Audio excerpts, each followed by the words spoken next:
was a very loud, boisterous performer, but I wasn't that good a writer. For 40 years, Jay Leno built his career on being the nice guy, the king of family values, and above all, the loyal husband. We've been married 45 years. The first 40, unbelievable. The last 5 have been challenging. But a rumor of a secret affair followed him every step of the way, an affair that could have destroyed everything. And I married someone that was, I always tell guys when they meet a woman. For decades, Leno denied it. But now, at age 75, as he cares for his wife with dementia, he's changing his story, confessing the rumor was partially true. But the real story isn't about the secret he kept. It's about the empire he protected. It begins not with a rumor, but with the ruthless, calculating ambition that built the billion-dollar nice guy brand, an image so valuable he would do anything to keep it from shattering. The Tonight Show betrayal and his relentless rise to the top. On May 25, 1992, Jay Leno took the coveted host's chair of The Tonight Show, a victory that shocked Hollywood and exposed a ruthless side of his character that proved he would do whatever it took to get to the top and to hide any secret that could bring him down. The move felt like a betrayal to many in the industry. Everyone had expected David Letterman to be the next host. Even the legendary Johnny Carson wanted Letterman to take his place, often sending Letterman monologue jokes during his final years on air. But NBC made a different choice, giving the job to Leno. Carson was so disappointed he didn't even mention Leno during his final episodes, later appearing on Letterman's new CBS show in a clear show of support. The transition was so bitter that people inside the business called it a loyalty test, and many felt Leno had turned on the very people who helped him. It gave him a new image, someone willing to do whatever it took, even if it meant burning bridges. This ambition was forged in his youth. Jay had severe dyslexia, struggled to read, and was forced to repeat both 5th and 8th grade. In 1968, a guidance counselor told him he should just drop out of school. Instead of breaking down, Jay made a joke, and it lit a fire in him. That fire fueled a relentless drive to succeed, to prove everyone wrong. Before he was a star, he was just another hungry comic in Los Angeles, sleeping on the couch of a fellow comedian. Mitzi Shore, the powerful owner of the Comedy Store, disliked his clean-cut style and banned him for 6 months. To survive, Jay performed in pizza places and even did comedy at a topless lounge in the Aladdin Casino for just $40 a night. His first shot at The Tonight Show was a lesson in humility. On March 2nd, 1975, he was scheduled for a 5-minute set, but Johnny Carson himself told the band to stall and cut Jay's time down to 3 minutes. Jay, furious, argued with Carson backstage, and the legendary host warned him not to push it. That same relentless drive was needed when he finally took over the show years later. His debut was a disaster. Many celebrities loyal to Carson refused to show up, leaving Leno to practically beg agents for guests. Behind the scenes, things were even worse. His longtime manager, Helen Kushnick, began secretly blacklisting stars who appeared on competing shows. The move made enemies fast, and just 4 months into his tenure, NBC showed up at his house and gave him a choice: fire Helen, who had guided his career for 17 years, or lose the show. He fired her. The fight was ugly, but it showed the world how far Leno would go to stay on top. With every win, the stakes of his hidden life grew higher. While the world saw a smiling host, the rumor of a secret affair persisted, a quiet crisis growing in parallel. This made his public image as a devoted husband to his wife, Mavis, all the more critical. Their meeting itself was pure chance. On April 30th, 1976, he was rushing to the bathroom at the Comedy Store and accidentally bumped into her near a broken urinal. Their first real date didn't happen for months because Jay was on the road doing over 300 shows and driving 52,000 miles that year. Their marriage was intensely private. Mavis was a staunch feminist who never wanted children and largely avoided the spotlight, creating a sanctuary for them away from the cameras. But as Leno's fame exploded, that sanctuary became a fortress he had to defend. He found his footing by turning the tragic O.J. Simpson case into nightly comedy with his Dancing Idiots skit, a move David Letterman refused to touch. The ratings soared, but critics said he had crossed a line, making comedy out of death. He was saved when Hugh Grant, fresh off a massive scandal, appeared on the show. Leno famously asked him, "What the hell were you thinking?" The honest moment pulled in huge ratings and solidified Leno's image as America's everyman. He had built an empire on being relatable and trustworthy. But while the world cheered, behind the scenes, the secret he was keeping became an even greater threat to the throne he had fought so hard to win. A shocking confession and a family tragedy. At the absolute peak of his power, Jay Leno was more than a host. He was an American institution. By 1999, his show was attracting 5 million viewers every night, consistently beating David Letterman in the ratings. He was the undisputed king of late night, a beloved television icon whose nice guy persona seemed unshakable. He had survived the late night wars, built a massive fortune, and created a brand synonymous with comfortable, reliable comedy. But even as he sat at the top of the television world, he was still haunted by a secret he couldn't shake, a rumor that whispered he wasn't the man everyone thought he was. This paradox was reflected in his own professional life. In 2006, he sued a book publisher for stealing his jokes, claiming he wanted to protect joke writing as an art form. But during the $1 million legal battle, something unexpected happened. Other comedians came forward and accused Leno himself of taking their jokes, exposing a darker side to the comedy world and making his crusade seem hypocritical to many. This obsession with control extended to his personal life in bizarre ways. A strange pattern emerged from his past. Between 1973 and 1976, Jay had dated 5 different women who all shared the same birthday, September 5th. He joked that it was like dating the same person in 5 different wigs, and a gossip columnist even dubbed him Mr. Virgo Vortex.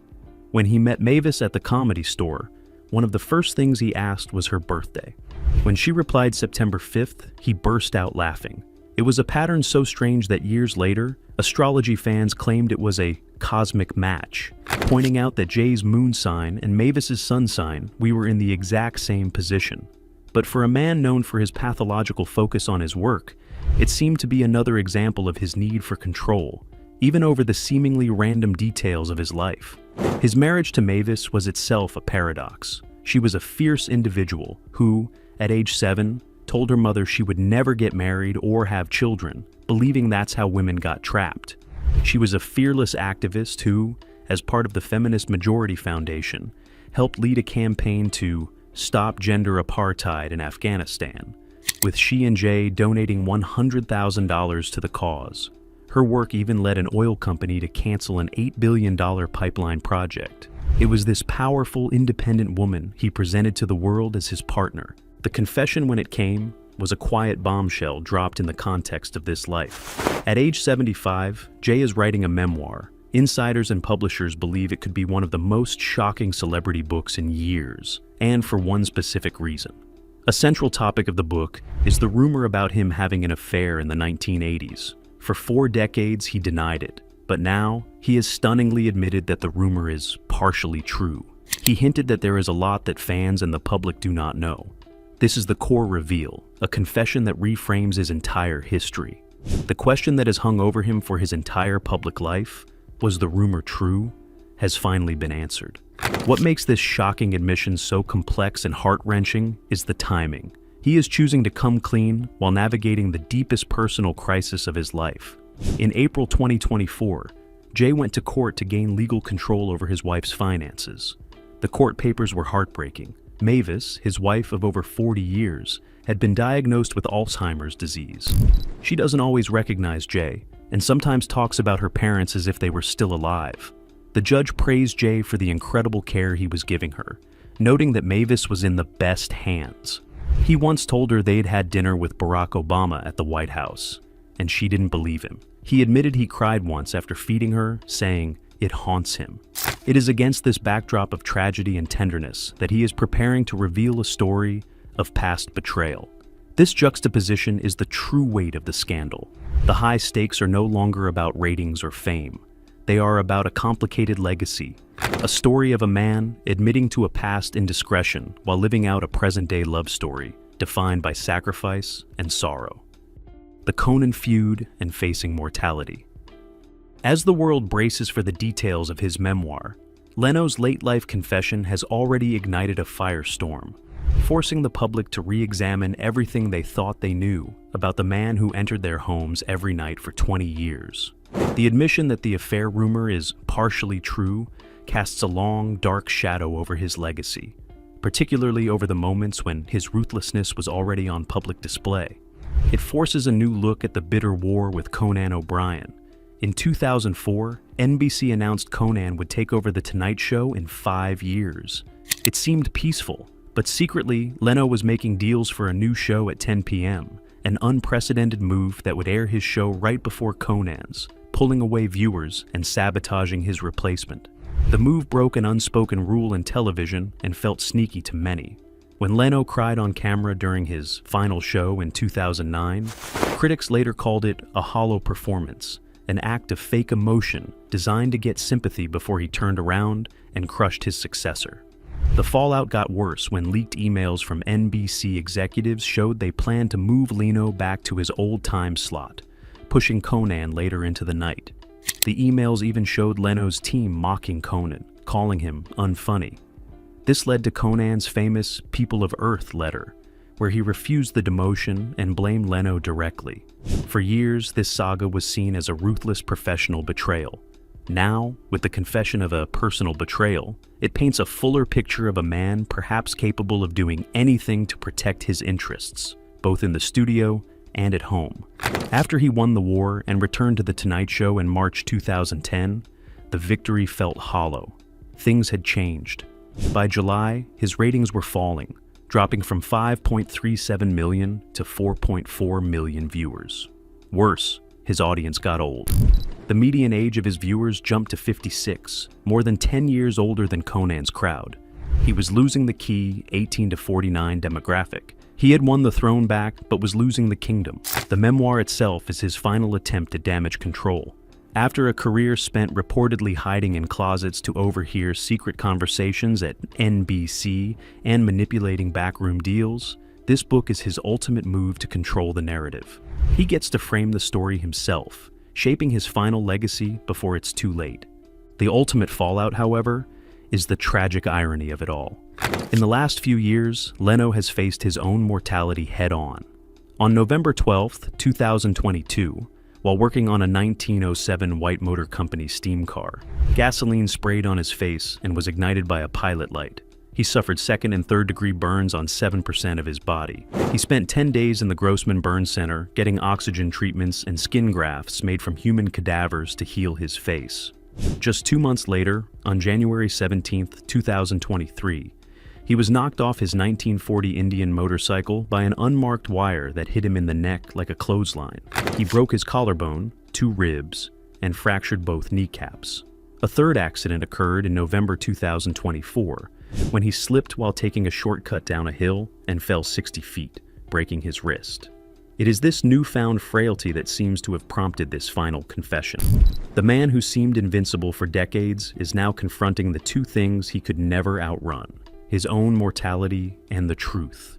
In the end, the man who spent a lifetime delivering punchlines is preparing to deliver a final one that isn't funny at all, a truth that will redefine his life's work. From the ruthless ambition that won him The Tonight Show to the 40-year secret he kept hidden from the world, Jay Leno's career has been a masterclass in image control. Now, that control is culminating in one last, shocking confession, delivered in the shadow of his wife's illness and his own recent brushes with death. The nice guy armor he wore for decades has finally cracked. His legacy is no longer just about who won the late-night wars, or who has the most impressive car collection. It is now a far more complex story of loyalty, ambition, and betrayal. His decision to confess while so devotedly caring for his wife forces us all to ask who the real Jay Leno is: the selfless caregiver living out a tragic love story, or the man who hid a secret for decades? What do you think? Is this a genuine act of a man clearing his conscience, or is it a calculated final performance from a master showman? Let us know your thoughts in the comments, and be sure to subscribe for more deep dives into the secrets of your favorite stars.